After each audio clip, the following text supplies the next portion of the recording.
नमस्कार दोस्तों, good morning. दोस्तों, कल दिन में राइटर अखिलेश कश्यप जी एक पोस्ट करके लिखे थे कि आ रहा है हिट मशीन का रंगदारी सॉन्ग। तो हम सब कोई समझ रहे थे कि अन्नपूर्णा फिल्म से राइटर अखिलेश कश्यप जी का लिखा हुआ हिट मशीन खेसारी भैया का रंगदारी सॉन्ग आ रहा है।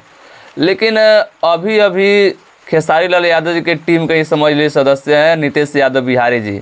उन्होंने खेसारी लाल यादव जी के शूटिंग सेट पर का 4 गो फोटो शेयर किए हैं, एकदम बवाल खतरनाक रंगदारी वाला लुक में, और लिखे हैं कल शाम आराध्या फिल्म से भोजपुरी का माहौल बदल जाएगा। तो खेसारी लाल यादव जी का रंगदारी वाला लुक और खेसारी लाल यादव जी के फोटो शेयर करके लिखे हैं आराध्या फिल्म से। तो अब बताइए कि इसमें और किसी कलाकार का गाना आ सकता है, खेसारी लाल यादव जी का ही आएगा।